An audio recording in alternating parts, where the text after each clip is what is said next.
Crazy കപ്പിൾസിന്റെ പുതിയൊരു വീഡിയോയിലേക്ക് എല്ലാവർക്കും സ്വാഗതം. കാലം എത്ര തന്നെ ചെല്ലുമ്പോഴും ചെറുപ്പമായിട്ടിരിക്കാൻ ആഗ്രഹിക്കാത്തതായിട്ടുള്ള ആരും ഉണ്ടാവില്ല അല്ലെ. അതിപ്പോ സ്ത്രീകള് പുരുഷന്മാരെന്നൊന്നുമല്ല, എല്ലാവരും കേൾക്കാനും അല്ലെങ്കിൽ ഒക്കെ ആഗ്രഹിക്കുന്ന ഒരു കാര്യമാണ് ചെറുപ്പമായിരിക്കുന്നത് എന്നുള്ളത്. ഇനി അതിനേക്കാളും പ്രാധാന്യമുള്ള ഒരു കാര്യമാണ് നല്ല ഹെൽത്തി ആയിട്ടിരിക്കുക എന്നുള്ളത്. ആരോഗ്യപരമായിട്ട് നമ്മൾ ഇരിക്കുക എന്നുള്ളത് അതിനേക്കാൾ പ്രാധാന്യമുള്ള ഒരു കാര്യമാണ്. ശരീരത്തിന് മാത്രമല്ല, മനസ്സിനും. അപ്പൊ മാനസിക ആരോഗ്യം മെച്ചപ്പെടുത്താനും അതിലൂടെ തന്നെ നമ്മുടെ ശാരീരിക ആരോഗ്യം മെച്ചപ്പെടുത്താനും എത്ര തന്നെ ഏജ് മുമ്പോട്ട് പോകുമ്പോഴും പറയില്ലേ, age is just A number അല്ലെ. നമ്മൾ ചെറുപ്പമായിട്ട് തന്നെ നിലനിൽക്കാനുമുള്ള രണ്ട് സീക്രട്ട് ആയിട്ടുള്ള ഒരു കാര്യങ്ങളാണ്. സീക്രട്ട് ഒന്നും അല്ല കേട്ടോ. അതായത് ഒന്നാമത്തെ കാര്യം എന്ന് പറയുന്നത് എന്താണെന്നറിയോ, കീപ് ലേണിംഗ് എന്നുള്ളതാണ്. ഓരോ ദിവസവും നമ്മൾ പുതിയ പുതിയ കാര്യങ്ങളെ കുറിച്ച് അറിഞ്ഞുകൊണ്ടേയിരിക്കുക. അറിയാനുള്ള ആകാംക്ഷ എപ്പോഴും മനുഷ്യനെ എങ്ങാക്കി വെക്കുന്നു എന്നുള്ളതാണ്. എന്തൊക്കെ കാര്യങ്ങള് ഇപ്പോ ഒരാളെ സംബന്ധിച്ചിടത്തോളം നിങ്ങൾക്ക് ഡ്രൈവിംഗ് അറിയില്ല, ചിലപ്പോ ഏജ് എന്ന് പറയുന്നത് 40, 45, 50 ഒക്കെ ആയിട്ടുണ്ടാവും, ഈവൻ 60 ഒക്കെ ആയിട്ടുണ്ടാവും. അപ്പൊ ഡ്രൈവിംഗ് പഠിക്കണമെന്ന് ആഗ്രഹമുണ്ട് നിങ്ങൾക്ക്, അല്ലെങ്കിൽ അത് അറിയില്ല എന്നുള്ളൊരു അവസ്ഥയാണെങ്കിൽ മടിച്ചു നിൽക്കണ്ട. എന്ത് ചെയ്യാം, നമുക്കറിയില്ലാത്ത കാര്യങ്ങള് നമുക്ക് അറിയാം എന്നുള്ളൊരു കാര്യം. അപ്പൊ തീർച്ചയായിട്ടും ഡ്രൈവിംഗ് പഠിക്കുക. അങ്ങനെ എന്തെല്ലാം കാര്യങ്ങൾ, ഞാനിപ്പോ ഒരു ഉദാഹരണം മാത്രം അത് പറഞ്ഞു എന്നുള്ളതേ ഉള്ളൂ കേട്ടോ. എന്തൊക്കെ കാര്യങ്ങൾ ഇപ്പം വീട്ടമ്മമാരെ സംബന്ധിച്ചാണെങ്കിൽ എല്ലാ ദിവസവും നമ്മൾ ഒരേ റുട്ടീനിൽ തന്നെ പോയിക്കൊണ്ടിരിക്കാന്ന് വെച്ചോ. അതായത് ബ്രേക്ക്ഫാസ്റ്റ് ആണെങ്കിൽ ദോശ, ഇഡലി, പുട്ട്, അപ്പം, ഈ ഒരു കാറ്റഗറിയിൽ, അല്ലെങ്കിൽ ഉപ്പുമാവ്, ഇങ്ങനെ പോയിക്കൊണ്ടിരിക്കുകയായിരിക്കും. ഇനി ചില വീടുകളിൽ രാത്രിയാണെങ്കിൽ ചോറിന് പകരമായിട്ട് സ്ഥിരമായിട്ട് ചപ്പാത്തി ആയിരിക്കും. അപ്പൊ അതങ്ങനെ പോയിക്കൊണ്ടിരിക്കുകയായിരിക്കും. അതായത് ചില ആളുകൾക്ക് അങ്ങനെ തന്നെ വേണമെന്നില്ല. ഇനി ചിലപ്പോഴാണെങ്കിൽ ഉച്ചയ്ക്ക് ഊണിനാണെങ്കിലും സ്ഥിരമായിട്ട് ഏറെക്കുറെ ഒരേ കറികൾ, ഈ സാമ്പാർ അല്ലെങ്കിൽ മോരുകറി, അങ്ങനെയുള്ള എന്തെങ്കിലുമൊക്കെ ആയിട്ട് അങ്ങനെ പോയിക്കൊണ്ടിരിക്കുകയാണെങ്കിൽ പോലും നമുക്ക് പുതിയതായിട്ട് എന്തെങ്കിലും ഒരു കാര്യം എന്ത് ചെയ്യുക, കുക്കിംഗ് റെസിപ്പിയൊക്കെ പരീക്ഷിച്ചു നോക്കുക. കുക്കിംഗ് ചാനലൊക്കെ നോക്കി അതൊക്കെ കണ്ട് മനസ്സിലാക്കി നമ്മുടേതായ രീതിയിൽ എന്തെങ്കിലുമൊക്കെ ഒരു മാറ്റങ്ങളൊക്കെ വരുത്തി ചെയ്തു നോക്കുക എന്നുള്ളത്. പുതിയ പുതിയ കാര്യങ്ങൾ പരീക്ഷിക്കാനുള്ള ഒരു കാര്യം ചെയ്യുമ്പോഴുണ്ടല്ലോ, നമ്മൾ ഫുൾ ആക്റ്റീവ് ആയിരിക്കും. നമ്മുടെ മൈൻഡ് എപ്പോഴും ഒരു കാര്യത്തിൽ എൻഗേജ്ഡ് ആയിട്ട് വരും. ഇങ്ങനെ എൻഗേജ് ചെയ്യിക്കുമ്പോൾ, എൻഗേജ് ചെയ്യിക്കണം എന്നാണ് പറയുന്നത്, പ്രത്യേകിച്ചും ഒരു എബവ് 35 ഇയേഴ്സിനുള്ളവരാണെങ്കിൽ മസ്റ്റ് ആയിട്ടും. എന്തുകൊണ്ടെന്നുള്ളത് ഞാൻ ഇതിനകത്ത് പറഞ്ഞുതരാം. അപ്പൊ നമ്മുടെ മനസ്സിനെ വെറുതെ വിടാതെ എന്തെങ്കിലുമൊക്കെ പ്രവൃത്തികളിൽ എൻഗേജ് ചെയ്യിച്ചുകൊണ്ടിരിക്കുക, അതും എപ്പോഴും പുതിയ പുതിയ കാര്യങ്ങൾ. ഓക്കെ, അതുപോലെ പെയിന്റിങ്, ഇങ്ങനെ ഓരോ കാര്യങ്ങള്. ഇപ്പൊ എന്താ, എനിക്കൊന്നും കിട്ടുന്നില്ലല്ലോ പറയാനായിട്ട് ഉദാഹരണങ്ങളായിട്ടൊന്നും. അപ്പൊ അങ്ങനെ ഓരോരോ കാര്യങ്ങൾ നമ്മൾ പരീക്ഷിച്ചുകൊണ്ടിരിക്കുക. ഇപ്പൊ വീട്ടിൽ തന്നെ ചിലരില്ലേ, ഒരേ രീതിയിൽ ഓർഗനൈസ് ചെയ്യാതെ ഇടയ്ക്കൊക്കെ ഒന്ന് മാറ്റം വരുത്തും. ഇന്റീരിയറിലൊക്കെ ചെറിയ ചെറിയ മാറ്റങ്ങളൊക്കെ വരുത്തി, സോഫ സെറ്റി അല്ലെങ്കിൽ കട്ടിലിന്റെ ഒക്കെ സ്ഥാനം, അലമാരയുടെ സ്ഥാനം, ഇതൊക്കെ ഒന്ന് അങ്ങോട്ടും ഇങ്ങോട്ടും ഒക്കെ ഒന്ന് ചേഞ്ച് ചെയ്ത് നോക്കും. കർട്ടനൊക്കെ ഇടയ്ക്ക് അങ്ങോട്ടും ഇങ്ങോട്ടും ഒക്കെ ഒന്ന് മാറ്റിയൊക്കെ നോക്കുക. ഇങ്ങനെയൊക്കെ ചെയ്ത് കഴിയുമ്പോൾ എപ്പോഴും നമ്മുടെ മനസ്സിനൊരു ഫ്രഷ്നെസ് അനുഭവപ്പെടാനായിട്ട് തുടങ്ങും. ഇത് നിങ്ങളെ തീർച്ചയായിട്ടും എങ്ങാക്കി വെക്കുന്നു. എങ്ങാക്കി വെക്കുന്നതിന്റെ കാരണം മറ്റൊന്നുമല്ല, ഏജ് ആകുന്നതിന്റെ ഏറ്റവും വലിയ കാരണമാണ് സ്ട്രെസ്, ടെൻഷൻ എന്ന് പറയുന്ന വില്ലൻ. ഈ ടെൻഷനും സ്ട്രെസ്സും വരുമ്പോൾ പ്രൊഡ്യൂസ് ചെയ്യുന്ന ഹോർമോൺ എന്ന് പറയുന്നത് നിങ്ങളെ പെട്ടെന്ന് വയസ്സാക്കിക്കും എന്നാണ് പറയുന്നത്. ഓക്കെ, പെട്ടെന്ന് ചുക്കിച്ചുളിവുകളും ജടാനരയൊക്കെ വരുന്നതിന്റെ ഒരു കാരണം എന്ന് പറയുന്നത് ടെൻഷനാണ്. അപ്പൊ അതെല്ലാം മാറ്റാനായിട്ടുള്ള കാര്യങ്ങളാണ് നമ്മൾ ഈ 24 മണിക്കൂറിനെ എങ്ങനെ പ്രോപ്പർ ആയിട്ട് അറേഞ്ച് ചെയ്യുന്നു, അതിലൂടെ നമ്മുടെ മനസ്സിന് സന്തോഷം കിട്ടുന്ന കാര്യങ്ങൾ എന്തൊക്കെ ചെയ്യുന്നു എന്നുള്ളത്. പിന്നെ പുതിയ പുതിയ കാര്യങ്ങൾ നമ്മൾ ചെയ്തു വരുമ്പോൾ നമുക്ക് കിട്ടുന്ന അപ്രീസിയേഷൻ കൊടുക്കാനും മടി കാണിക്കരുത്. കൊടുക്കാൻ മടി കാണിക്കില്ല എന്ന് പറയുമ്പോൾ വേറൊരാളത് നമുക്ക് തരുന്നു എന്നാണ് അതിന്റെ അർത്ഥം. നമ്മളും കൊടുക്കാൻ മടി കാണിക്കുന്നില്ല, അവരും കൊടുക്കാൻ മടി കാണിക്കുന്നില്ല എന്ന് പറയുമ്പോൾ അപ്രീസിയേഷൻ കിട്ടും. അപ്രീസിയേഷൻ നിങ്ങളെ തീർച്ചയായിട്ടും എങ്ങാക്കി വെക്കും. ഓക്കെ, അപ്പൊ കീപ് ലേണിംഗ് എന്നുള്ളൊരു കാര്യം ജീവിതത്തിലുടനീളം, ഇതിന് ഏജ് ഇല്ല കേട്ടോ. ഇപ്പൊ ചില ആളുകൾ ചില കോഴ്സുകൾ പഠിക്കാനായിട്ടാണെങ്കിൽ, ഒരു PG കോഴ്സ് ഒക്കെ ഡിസ്റ്റന്റ് ആയിട്ട് ചെയ്യുമ്പോഴാണെങ്കിലും ഒക്കെ, ഇത്രയൊക്കെ പ്രായമായി, ഇനിയിപ്പോ പഠിച്ചിട്ട് എന്തിന് എന്നുള്ള ചിന്താഗതി ഒന്നുമല്ല. നമ്മൾ പുതിയ പുതിയ കാര്യങ്ങൾ പഠിച്ചുകൊണ്ടേയിരിക്കുക. അതിപ്പോ കേവലം ഒരു ഡിഗ്രി സർട്ടിഫിക്കറ്റ്, അതിൽ നിന്ന് ഒരു സർട്ടിഫിക്കറ്റ് നേടിയെടുക്കുക എന്നുള്ളതിന് മാത്രമല്ല അറിവ് എന്ന് പറയുന്നത്. വായന, റീഡിംഗ് ഹാബിറ്റ്, നല്ല നല്ല പുസ്തകങ്ങൾ വായിക്കുക, ഇതൊക്കെ നമുക്ക് ശീലമാക്കി വെക്കേണ്ട ഒരു കാര്യം തന്നെയാണ്. സ്ഥലമൊക്കെ ഉള്ളവരാണെങ്കിൽ ചെറിയ രീതിയിൽ പച്ചക്കറി കൃഷിയോ അല്ലെങ്കിൽ ഗാർഡനിങ്ങോ അങ്ങനെയുള്ള കാര്യങ്ങളൊക്കെ നോക്കുക. അപ്പൊ ഇതെല്ലാം എന്താണ്, നമ്മൾ ഓരോ ദിവസവും ഓരോരോ കാര്യങ്ങൾ പഠിച്ചുകൊണ്ടേയിരിക്കുകയാണ്. ഓക്കെ, ഇപ്പോ അധ്യാപകരെ സംബന്ധിച്ചിടത്തോളം ആണെങ്കിൽ അവർക്ക് പുതിയ സബ്ജക്റ്റുകൾ കിട്ടും. ഓരോ വർഷവും ഒരു ബാച്ച് പാസ് ഔട്ട് ആയി കഴിഞ്ഞാൽ ഇതുപോലെ പുതിയൊരു ബാച്ച് വന്നുകൊണ്ടിരിക്കും. അപ്പൊ അവരെ സംബന്ധിച്ചിടത്തോളം എപ്പോഴും അവർ ആ കീപ് ലേണിംഗ് എന്ന് പറയുന്ന ഒരു പ്രോസസ്സ് കണ്ടിന്യൂ ചെയ്ത് ഏറെക്കുറെ പോയിക്കൊണ്ടേയിരിക്കുകയാണ്.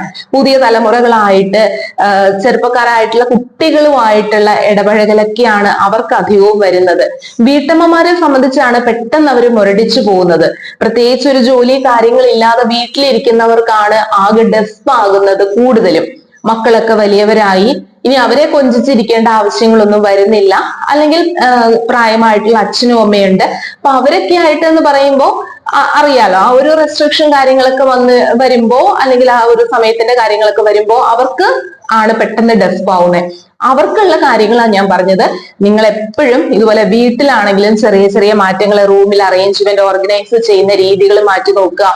ഇനി വസ്ത്രം എന്ന് പറയുന്നത് എന്നും ഇപ്പൊ വീട്ടമ്മമാരൊക്കെ ആണെങ്കിൽ വീട്ടിൽ സ്ഥിരമായിട്ട് നൈറ്റി അല്ലെ ധരിച്ചുകൊണ്ടിരിക്കുന്നുണ്ടാവും. പുറത്ത് പോകുമ്പോൾ മാത്രമായിട്ട് സാരി, നല്ല നല്ല സാരികൾ തൊടാതെ അടുക്കി അടുക്കി അടുക്കി അവരുടെ അലമാരയിൽ ഉണ്ടാകും. ശരിയാണോ നിങ്ങൾ പറയണേ? മിക്കവരും അങ്ങനെ തന്നെയായിരിക്കും. അതൊന്നും എടുക്കില്ല. എന്ത് കാര്യത്തിന് എന്ന് വിചാരിക്കും. ഒന്നുമല്ല, നിങ്ങളൊന്ന് നല്ല രീതിയിൽ നല്ല ഭംഗിയായിട്ട് ഒന്ന് ഒരുങ്ങി നോക്കൂ. ഒരു ദിവസം രാവിലെ കുളിയൊക്കെ കഴിഞ്ഞ് നല്ല സെറ്റുമുണ്ടോ അല്ലെങ്കിൽ നല്ലൊരു സാരിയോ, എന്തിനാ അടുക്കളയിൽ തന്നെയാണ്, ശരിയാണ്. പക്ഷെ എന്നാലും നിങ്ങൾ അങ്ങനെ ഒന്ന് ഒരുങ്ങിയ കണ്ണാടിയുടെ മുമ്പിൽ നോക്കൂ. ഒരു കോൺഫിഡൻസ് നിങ്ങൾക്ക് ഫീൽ ചെയ്യുന്നതായിട്ട് കാണാനായിട്ട് സാധിക്കും. ഇതിന്റെ ഒപ്പം തന്നെ ഞാൻ രണ്ടാമത്തെ ഒറ്റമൂലി എന്ന് പറയുന്ന ഇതാണ്, self love and self caring ആണ്. സ്നേഹം എന്ന് പറയുന്നത് നമ്മൾ നമുക്ക് കൊടുത്തുകൊണ്ട് നമ്മളെ സെൽഫ് കെയർ ചെയ്യുക എന്നുള്ളത്. നമുക്ക് വേണ്ടി 24 മണിക്കൂറിൽ കുറച്ച് സമയം എന്തായാലും മാറ്റിവെക്കുക. നമ്മുടെ ഹെയർ കെയറിങ്ങിന്, സ്കിൻ കെയർ ചെയ്യുന്നതിനൊക്കെ ആയിട്ട് ഞാനൊക്കെ ഇപ്പോ എന്താണ് ഈ പറയുന്ന കുറെ സ്കിൻ കെയർ വീഡിയോസ് ഒക്കെ കാണാൻ തുടങ്ങിയിട്ടുണ്ട് കേട്ടോ. എനിക്ക് അതിനകത്ത് ഒരു വീണാസ് ഇന്നർ വേൾഡോ സോറി, എനിക്ക് ഒരു ടൈറ്റിൽ കിട്ടുന്നില്ല, പക്ഷെ ഒരു ചാനല്. അപ്പൊ എന്താന്ന് വെച്ചാൽ ഇങ്ങനെ 1-2 അതുപോലെ ഹെയർ കെയറിന്റെ കാര്യത്തിൽ ഈ അടുത്തിടെ കണ്ടു തുടങ്ങിയ ഒരു ചാനലാണ്, ഒരു മിസ് ഓയിലി എന്ന് പറഞ്ഞിട്ടൊരു ചാനല്. അതൊക്കെ സബ്സ്ക്രൈബ് ചെയ്തിട്ട് നമ്മൾ എന്താ വെച്ചാൽ ഒരുപാട് എണ്ണ ഇങ്ങനെ മാറി മാറി കാണാതെ നമുക്ക് കുറച്ച് വിശ്വസനീയമായിട്ട് തോന്നുന്ന, അല്ലെങ്കിൽ നമുക്ക് എന്താണ് ജെനുവിൻ ആയിട്ട് തോന്നി നമുക്കൊരു ഇഷ്ടം തോന്നുന്ന ചില വ്യക്തികള്, ചില ചാനലുകളൊക്കെ ഉണ്ടല്ലോ, അതെന്ത് ചെയ്യുന്ന വെച്ചാൽ അത് സ്ഥിരമായിട്ട് നമുക്ക് അതങ്ങ് ഫോളോ ചെയ്യാം. അവര് പറയുന്ന ഒരു കാര്യം. പിന്നെ എന്താ കുഴപ്പം, കൺഫ്യൂഷൻ വന്നു വെച്ചാൽ ഇതൊന്നിൽ പറഞ്ഞു കേട്ടിട്ട് പിന്നെ കുറച്ച് മാറി കഴിഞ്ഞിട്ട് വേറൊരെണ്ണം കാണാനും കേൾക്കാനും പോകുമ്പോൾ അതിൽ അവർ പറയുന്നതും ഇതും കൂടെ കേൾക്കുമ്പോൾ ഏത് ഫോളോ ചെയ്യണം, എന്ത് ചെയ്യണം എന്നുള്ളൊരു കൺഫ്യൂഷൻ ആവും. അപ്പൊ ഈ 2 ചാനലാണ് ഞാനിപ്പോ നിലവിലെ സ്കിൻ കെയറിലായാലും ഹെയർ കെയറിലായാലും നോക്കി പോകുന്നത്. അപ്പൊ ഇങ്ങനെയൊക്കെ നോക്കുമ്പോൾ എന്ന് വെച്ച് കഴിഞ്ഞാല് നമുക്ക് തന്നെ ഒരു കോൺഫിഡൻസ് വരും ഓരോ കാര്യങ്ങൾ ചെയ്തു വരുമ്പോഴും ഒക്കെ. ഇനി ഇതിനൊക്കെ റിസൾട്ട് കിട്ടുമോ കിട്ടില്ലയോ എന്നുള്ളതൊന്ന് നോക്കിക്കൊണ്ടല്ല കേട്ടോ, പോസിറ്റീവായിട്ട് തന്നെ ചിന്തിക്കുക എന്നുള്ളതാണല്ലോ. നമുക്ക് റിസൾട്ട് കിട്ടും, കിട്ടാതെ എവിടെ പോകാനായിട്ടാ. അപ്പൊ ഇങ്ങനെയുള്ള കാര്യങ്ങളൊക്കെ ചെയ്തു കഴിയുമ്പോഴത്തേക്കും ഒരു കോൺഫിഡൻസ് വരുന്നത് നമുക്ക് അറിയാനായിട്ട് സാധിക്കും തീർച്ചയായിട്ടും. അപ്പൊ ഇതൊന്ന് നിങ്ങളൊന്ന് ട്രൈ ചെയ്ത് നോക്കൂ. ഒരുപാട് വലിയ കാര്യങ്ങളൊന്നും ഇല്ല ഇന്നത്തെ വീഡിയോയിൽ. ഈ 2 കാര്യങ്ങളേ ഉള്ളൂ. അതാർക്കും ചെയ്യാം. അതുപോലെ ഹെൽത്തി ആയിട്ടുള്ള ഒരു ഫുഡ് ഹാബിറ്റ്. കാരണം നമ്മൾ പുറമേക്ക് എന്ത് വാരി തേക്കുന്നു, അല്ലെങ്കിൽ നമ്മൾ മുടിയിലേക്ക് പുറത്ത് എന്ത് എണ്ണ അപ്ലൈ ചെയ്യുന്നു, ഇതിലൊന്നും വലിയ കാര്യമുള്ളതൊന്നും അല്ല. ഒരു പരിധി വരെയൊക്കെ ഉണ്ട്, ഇല്ലാന്ന് ഞാൻ പറയുന്നില്ല. പക്ഷെ എന്നാൽ പോലും നമ്മൾ അകത്തേക്ക് കഴിക്കുന്നതായിട്ടുള്ള ഭക്ഷണം കാര്യങ്ങളൊക്കെ. ഇപ്പൊ എന്റെ കാര്യത്തിലാണെങ്കിൽ വെള്ളം കുടിക്കുക എന്ന് പറയുന്ന ഒരു ശീലം വളരെ കുറവുള്ള ഒരാളാണ് ഞാൻ. അതിൻ്റെതായിട്ടുള്ള എല്ലാ പ്രശ്നങ്ങളും എന്റെ സ്കിന്നിനും എന്റെ ഹെയറിനും ഉണ്ടായിരുന്നു എന്നാണ് പറയുന്നത്. ഇപ്പോഴാണ് അതൊന്ന് ചെറുതായിട്ടെങ്കിലും മാറ്റി തുടങ്ങിയത്. പറഞ്ഞാൽ വിശ്വസിക്കില്ല, ഒരു ദിവസം 2 ഗ്ലാസ് 3 ഗ്ലാസ് വെള്ളം മാത്രം കുടിച്ചിട്ട് പോയിക്കൊണ്ടിരുന്ന ആളാണ് ഞാൻ. രാവിലെ ഭക്ഷണം കഴിക്കുമ്പോൾ 1 ഗ്ലാസ് വെള്ളം, ഉച്ചയ്ക്ക് ചോറുണ്ണുമ്പോൾ 1 ഗ്ലാസ് വെള്ളം, അതുപോലെ വൈകുന്നേരമൊക്കെ തീർന്നു. പിന്നെ ദാഹം എന്ന് പറയണതില്ല. ദാഹം ഇല്ലാത്തതുകൊണ്ട് വെള്ളം കുടിക്കുകയില്ല. മുടി മുഴുവൻ പൊഴിഞ്ഞ് ഡ്രൈ ആയി സ്പ്ലിറ്റൻസ് ഒക്കെ വന്ന് അതൊക്കെ കഴിഞ്ഞിട്ടാണ് ഇതുപോലുള്ള വീഡിയോസ് ആണ് എന്നെ സഹായിച്ചിട്ടുള്ളത്. അപ്പൊ അതിനകത്ത് പറയുന്ന കാര്യങ്ങൾ കേട്ട് കഴിഞ്ഞപ്പോഴാണ് നമ്മൾ അകത്തേക്ക് കഴിക്കുന്ന കാര്യങ്ങളും ഒക്കെ. ഈ വെള്ളം തന്നെ അത്യാവശ്യം കുടിക്കാൻ തുടങ്ങി കഴിയുമ്പോഴത്തേക്കും മുടിയുടെ ടെക്സ്ചറിലൊക്കെ മാറ്റങ്ങൾ വന്നതായിട്ട് നമുക്ക് കാണാനായിട്ട് തുടങ്ങി. എന്ന് വെച്ചാൽ വല്ലാതെ ചകിരിനാര് പോലെയുള്ളതിനൊക്കെ കുറച്ച് മാറ്റങ്ങൾ വരാനായിട്ട് തുടങ്ങി. അതുപോലെ കറക്റ്റ് ആയിട്ട് വൈറ്റമിൻ ടാബ്ലറ്റ്സുകൾ നമ്മൾ ശീലമാക്കുക. മിക്കവരിലും വൈറ്റമിൻ ഡി നോക്കിക്കഴിഞ്ഞാൽ അത് കുറവായിരിക്കും. അപ്പൊ അതൊക്കെ പ്രോപ്പർ ആയിട്ട് നമ്മൾ ഇൻടേക്ക് ചെയ്യുക. അധികം ഫ്രൂട്ട്സ് വെജിറ്റബിൾസ് എന്ന് കരുതിക്കൊണ്ട് ഞാനൊന്നും ഇങ്ങനെ വാങ്ങിക്കാന്ന് പറയട്ടെ, എന്താ ഒന്നാമത് വില, പച്ചക്കറിയുടെയും ഫ്രൂട്ട്സിന്റെ ഒക്കെ വില എന്ന് പറയുന്നതൊന്നും താങ്ങാൻ പറ്റില്ല. ഓരോ ദിവസം ഇങ്ങനെയൊക്കെ ജ്യൂസ്, ക്യാരറ്റ് ജ്യൂസ്, അത് ഇത് എന്നൊക്കെ കാണുമ്പോൾ നമുക്ക് തോന്നും. പക്ഷെ ക്യാരറ്റ് വാങ്ങിച്ചു കഴിഞ്ഞിട്ടുണ്ടെങ്കിൽ ഇവിടെ 4 പേർക്ക് മെഴുക്കുരട്ടി അല്ലെങ്കിൽ തോരൻ വെക്കുമ്പോഴത്തേക്ക് അത് കഴിഞ്ഞു, പിന്നെ അതിൽ നിന്ന് എടുത്ത് ജ്യൂസ് ആക്കാനൊന്നും ഇല്ല. അപ്പൊ ഇങ്ങനെയൊക്കെയാണ് എന്റെ കാര്യങ്ങള്. അപ്പൊ അതല്ല, നമുക്ക് ഈ പറഞ്ഞ 2 കാര്യങ്ങള് ഒന്ന് ട്രൈ ചെയ്ത് നോക്കൂ നിങ്ങൾ. ഒന്ന്, ലൈഫിൽ ഉടനീളം ഏജ് എന്ന് പറയുന്നത് അവിടെ ഒരു വിഷയമേ അല്ല. എത്ര പ്രായമാണെങ്കിലും നമ്മൾ കീപ് ലേണിംഗ്, വീണ്ടും വീണ്ടും വീണ്ടും നമ്മൾ അറിയില്ലാത്തതും പുതിയതായിട്ടുള്ള കാര്യങ്ങളെല്ലാം അറിയാനായിട്ടുള്ള ഒരു വാസന.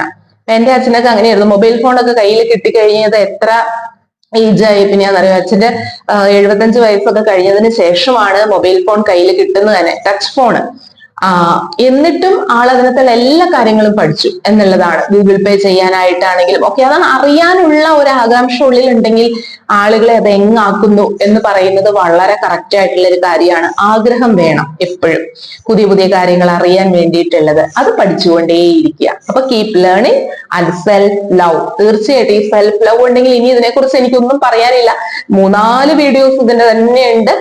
സെൽഫ് ലവിന്റെ പ്രാധാന്യം അത്ര അധികമാണ്. നമ്മളെ പോസിറ്റീവ് ആക്കി വെക്കാനായിട്ട്, നമ്മളെ കോൺഫിഡൻസ് ലെവൽ ബൂസ്റ്റപ്പ് ചെയ്യാൻ വേണ്ടിയിട്ട്, നമുക്ക് നമ്മുടെ ആഗ്രഹങ്ങൾ അച്ചീവ് ചെയ്യാൻ വേണ്ടിയിട്ട്, എല്ലാത്തിലും സെൽഫ് ലവ് ആണ് ഫസ്റ്റ് ആയിട്ട് നമ്മൾ കൊടുക്കേണ്ട കാര്യം എന്ന് പറയുന്നത്.